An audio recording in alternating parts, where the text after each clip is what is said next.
1,600 people a day in this country are dying from cancer. 600,000 a year are dying from cancer. And it goes up and up and up every single year. So you think these experts know what they're talking about? If they did, why is this happening? Just like Otto Warburg said, 80% of cancers can be prevented. Obesity has now replaced smoking as one of the top risk factors in getting cancer. Dr. Thomas Seyfried isn't just another cancer researcher. He's a trailblazer challenging the core belief of modern oncology. While mainstream medicine treats cancer as a genetic disease caused by mutations, Dr. Seyfried argues that cancer is actually a metabolic disorder rooted in damaged mitochondria, the cell's energy factories. His radical idea: cancer doesn't begin with bad genes, it begins with broken metabolism. In this video, we break down a powerful yet often misunderstood idea that cancer is not primarily a genetic disease, but a metabolic one. Based on the groundbreaking work of Dr. Thomas Seyfried, we'll explain in clear, bite-sized segments how cancer really begins, not with mutated genes, but with damaged energy metabolism in the cell. You'll learn what fuels cancer cells to grow, and what you can do to interrupt that process.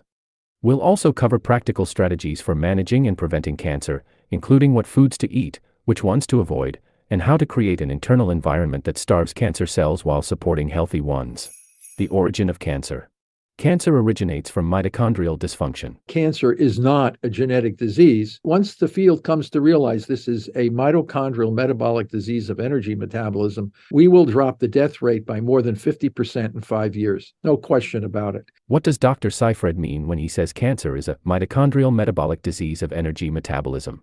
Let's first understand mitochondria. The mitochondria is actually another type of organism. It's another organism with its own DNA that lives inside the cell. It makes the energy so that the cell can do its normal functions. So if it's a liver cell, it will do liver cell stuff, maintaining blood glucose, maintaining metabolic homeostasis. If it's in the neuron of the brain, it maintains electrical signaling capacity. So every one of the cells in our body has a particular function in the society of cells. And the energy that's used for all of this is the mitochondria. And the energy comes from us breathing oxygen. So every breath of oxygen that we take into our body serves as an acceptor of mitochondrial electrons to allow that organelle to produce ATP, which is the chemical energy. It's the chemical energy. This mitochondria allows the cell to remain quiescent in a differentiated state. In other words, a state doing what it's supposed to do to maintain metabolic homeostasis, so that all of our organs, brain, liver function, all work together because of the energy metabolism, because we're all breathing. So when that organelle gets corrupted in any particular way, in any particular cell, the cell either outright dies if the energy there is restricted to such a great extent, or in the case of cancer, it's a chronic interruption of energy from that organelle, the mitochondria. Chronic. Acute disruption will kill the cell, but chronic disruption will allow the cell to slowly adapt to an alternative form of energy, which we call fermentation energy, which is energy without oxygen. And over years, months or years or decades, some of these cells gradually adapt to this other form of energy because the mitochondria have become chronically incapable of providing energy. The mitochondria also control the quiescent state. And what happens is they slowly lose grip on the energy within the cell. This fermentation takes over and cells begin to divide, dysregulated division out of control, which is the definition of cancer. The definition of cancer is cell division out of control. Ultimate result is a tumor. Where did the tumor come from? It came from a gradual disruption of energy metabolism from mitochondria, leading to dysregulated cell growth. What Dr. Seyfried explains can feel a bit complex at first, so here's a simpler summary of why he believes cancer is a mitochondrial metabolic disease. Dr. Thomas Seyfried argues that cancer doesn't begin with faulty genes. Instead, it starts with damaged mitochondria, the tiny power plants inside our cells that produce energy. When these mitochondria stop working properly, the cell can no longer generate energy the normal way, through oxidative phosphorylation. As a result, it switches to a backup process called fermentation, even when oxygen is available. This strange behavior is known as the Warburg effect, and it's a key feature of cancer cells. This idea actually dates back nearly 100 years to Otto Warburg, a Nobel Prize-winning scientist who discovered that cancer cells rely on sugar fermentation instead of using oxygen, unlike healthy cells.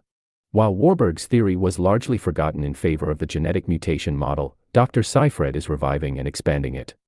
He believes that the genetic mutations often seen in cancer are not the cause, but a result of mitochondrial damage. In other words, broken metabolism comes first, the mutations come later.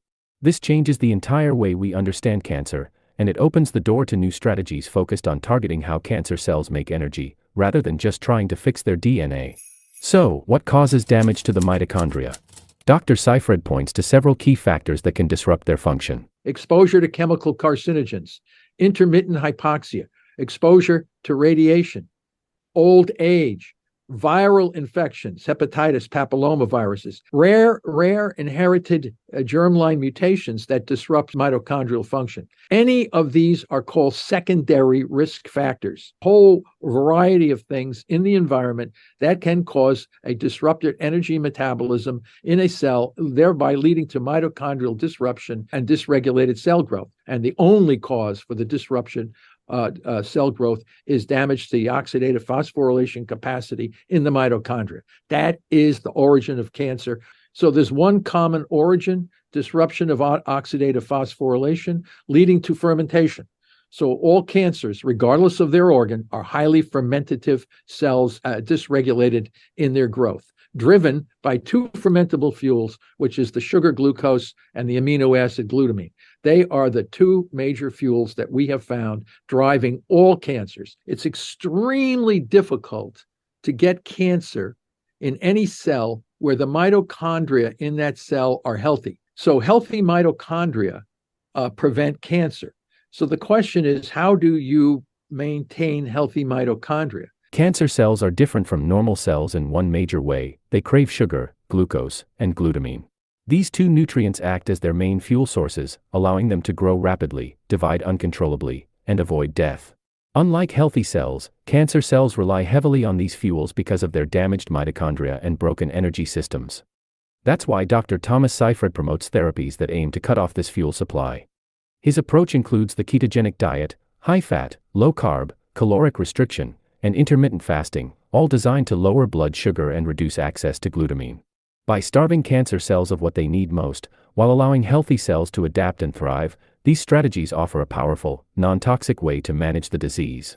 So the foods of our ancestors were very low in carbohydrates, putting us in nutritional ketosis. And that's why cancer in Aboriginal folks that still are on the planet, cancer is almost unknown, unheard of in these Aboriginal tribes of people who live according to their traditional ways, which was no high carbohydrate foods, a lot of exercise, mitochondria maintained in a super energy state, and cancer does not exist. And yet cancer in our Western society is replacing heart disease, #1 killer. So now we should focus. How to prevent cancer is obviously, cancer is being caused by our Western diet and lifestyle. So that's what's causing cancer. So what is it in our Western diet and lifestyle that's allowing our mitochondria to become damaged, leading to dysregulated cell growth? And there's a whole range of things: minimal exercise, massive amounts of highly processed carbohydrate foods in our diet, stress, mental stress of the kinds of jobs that we're doing. So you put all that together, and we put ourselves at risk, not only for cancer, but cardiovascular disease, type 2 diabetes, dementia, Alzheimer's disease, macular degeneration. You can go down the whole list of chronic diseases, and you can start to see a dramatic increase in all kinds of inflammatory chronic diseases as the result of our diet and lifestyle. The genetics has very little to do with this. As a matter of fact, our genes protect us. They do the best job they can at trying to protect us from all this stuff, but we overwhelm the protective capacity of our body by putting ourselves into these very risky kinds of conditions. Now that we understand the importance of avoiding processed foods, especially refined carbohydrates that spike blood sugar, let's take a closer look at what Dr. Thomas Seifred recommends to protect the body from chronic diseases like cancer. At the heart of his approach is a powerful idea: starve cancer cells of their main fuel sources, glucose and glutamine, while nourishing and protecting healthy cells. To do this, Dr. Seifred promotes several metabolic strategies that work together to shift the body into a state that cancer cells find hard to survive in. One of the main strategies is the ketogenic diet, which is high in healthy fats and very low in carbohydrates. This forces the body to burn fat for energy instead of sugar, putting it into a state called ketosis. Healthy cells can adapt to this state easily, but cancer cells, which rely heavily on sugar, struggle to survive. On a ketogenic diet, the focus is on healthy fats, moderate protein, and very low carbohydrates. Great fat sources include olive oil, coconut oil, avocados, grass-fed butter, and MCT oil.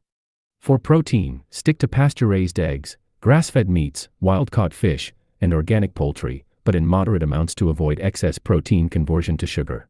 Load up on non-starchy vegetables like spinach, broccoli, cauliflower, zucchini, and leafy greens. Nuts and seeds such as walnuts, chia seeds, and flax seeds are good in small amounts. While fruit is limited, a handful of low-sugar berries or avocados can be included. These foods help keep you in ketosis, reduce inflammation, and support healthy cell metabolism. However, if you are carbs and fruit lovers, Dr. Seafriend recommends going for complex carbs or low-sugar fruits such as these. Some carbs are okay, complex carbohydrates that you can get from some vegetables. Not all carbs are bad carbs. Highly processed carbs are not good. But we have complex carbohydrates that you can get from some vegetables and things like this, which are in fact very healthy for the body. And some fruits as well, like what we found for vitamin C was grapefruits. Grapefruit was that's another thing too, low glycemic foods that release glucose very, very slowly into the bloodstream, rather than like white rice, potatoes, pasta, all this stuff. This will give you a high shot glucose in the blood.